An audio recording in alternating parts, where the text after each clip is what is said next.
Over the last year, we have witnessed what is the greatest crime of the 21st century. And perversely, it's a crime that has been meticulously documented and presented to us by the people who are carrying it out. We at Al Jazeera have collated all that evidence, packaged it. What it reveals is truly shocking. We focus on the town of Khibu Qaza, which is a small town of about 13,000 people. The Israeli army enters this town just after Christmas. It's emptied of people, and they simply destroy it. And they record themselves doing it. They post before and after videos, and the town is entirely flattened. There is no precedent for this in the whole history of the Israeli army. We have become addicted to explosions. The willful destruction of civilian property for punitive reasons, or even perhaps to create a buffer strip, is illegal. You can't do that. It's against international law. And they're doing it, and they're recording it, and they're putting it on Facebook. And we know the names of the soldiers and the commanders who did it. They go into the homes of Palestinians, and they're often clearly staying there, and they just smash them up. And they film themselves smashing them up. They also delight in going through women's underwear drawers, and this is a sort of recurring obsession. You have to see Israeli soldier videos in the context of the broader output of Israeli society. If you gave me a button to just erase Gaza, every single living being in Gaza would no longer be living tomorrow, I would press it in a second. I would press it right now. Give me that button and press it right now. There you go. And I think most Israelis would. There's an Israeli song called This Was My Home. And what they would do is dress up as caricatures of obviously what they perceive Palestinians to be, being sung mockingly to people who no longer have homes. We're not looking at some sort of obscure subculture within Israeli society. This is mainstream Israeli society.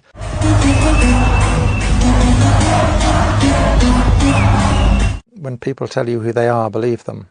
It's an entire nation out there that is responsible. And we will fight until we'll break their backbone.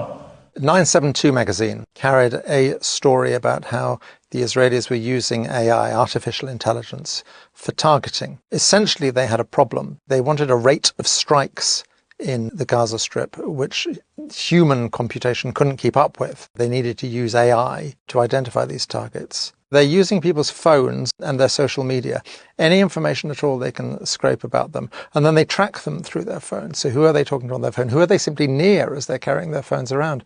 And they have a little league table. And if you accumulate enough points, you can be killed. The terrifying thing is, how do you kill them? Where do you kill them? And they reached the calculation that it's much easier to kill people when they're at home, which is where the second bit of software kicks in, which is called Where's Daddy? The naming is indicative of a fairly dark sense of humour. They track you. Once Daddy is home, they can kill you, and of course along with anyone else who is in the house as well. It's astonishing what Israeli soldiers do put on film, but that raises the question of what they don't put on film. You very rarely see them actually fighting. Every now and then you'll see them all firing their guns, but usually pretty clear there's no incoming. On the other hand, what you see a great deal of is them dressing up in women's underwear. Has Israel managed to destroy Hamas? I would point to a really simple, common sense thing.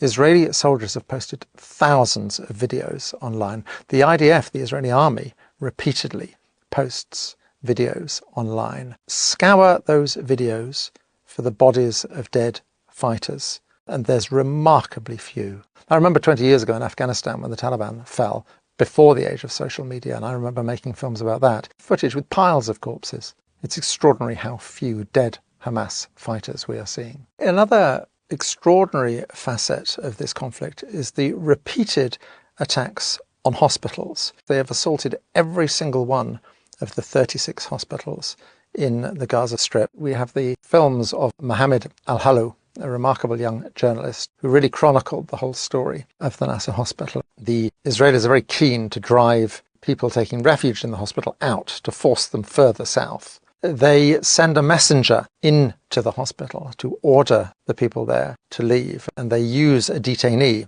And they've made it quite clear to him. They know who his mother is, where she is, and that she will be killed if he does not return. So he does return. They send him back because the people still aren't leaving. People aren't leaving because they don't trust the Israelis. One of the few people who does leave is his mother. She follows him out with a small group of other people, and he's killed in front of her eyes, having used him as a messenger, as a human shield, effectively. They simply shoot him. They shoot him 3 times in front of her eyes and kill him.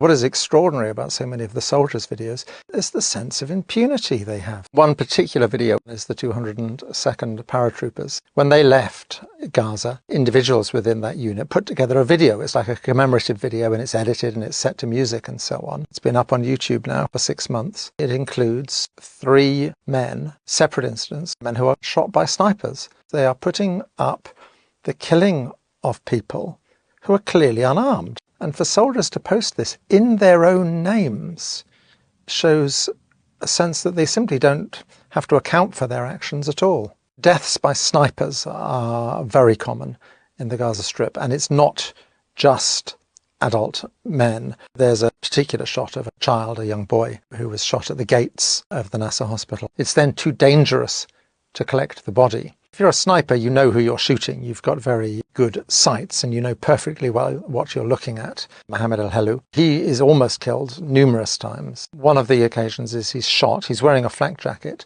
They've actually managed to hit the thing that says press. One of the dreadful things about working as a journalist and as a human rights worker during this conflict, not only do you not have sort of immunity, as it were, you are positively a target. Detainees are clearly abused when they are first taken prisoner. We've all seen the images of them stripped to their underwear. It's clearly designed to humiliate. We gathered accounts in the Gaza Strip of people being beaten. We have a picture of one man who had a Star of David carved into his back. In a way, for many, this is just a prelude to when they're taken into Israel, to these detention centers. In our film, we have one grotesque eyewitness account of a dog being used to rape someone. لفجأة جردوه من ملابسه السفلية. إجا كابتن كان موجود. إجا زي وضع مادة إشي حاجة إشي يعني على مؤخرة الشاب. وأطلقوا كان في كلب موجود أطلقوا عليه الكلب. كلب هذا يعني كيف أقول لك؟ مش مارس الجنس اغتصب الشاب. اغتصبوه في معنى الكلمة.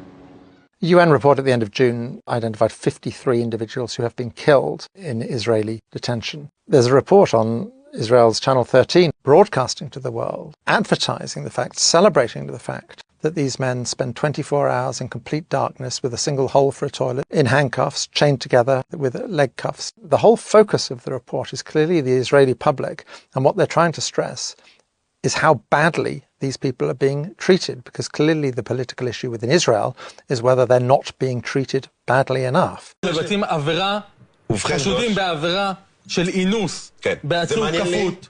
זה לא מעניין אותך? בגדול, עוד פעם, זה מעניין לי את העכוז מה עשו לאיש חמאס הזה. אני כל הזמן זוכר, קודם כל, הדבר היחיד שמבחינתי הוא בעיה פה, זה שזו לא איזושהי מדיניות מוסדרת של המדינה להתעלל בעצירים. כי בגדול, זה גם, קודם כל מגיע להם, וזה אחלה נקמה שאנחנו צריכים לתת להם.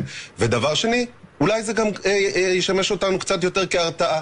No one can hide here. No one can pretend they didn't know what was happening, because the Israelis were shouting it in our faces. The double standards of Western media, of Western politicians, are just breathtaking. I mean, you just have to look at David Lammy and Keir Starmer's response to the Iranian attack on Israel, which didn't actually kill anyone. I utterly condemn this attempt by the Iranian regime to harm innocent Israelis. And they were straight to the lectern condemning it in a way that they have not condemned the Israelis, who have killed over 40,000 people. It's quite clear that the lives of one group of people are worth more than the lives of another group of people.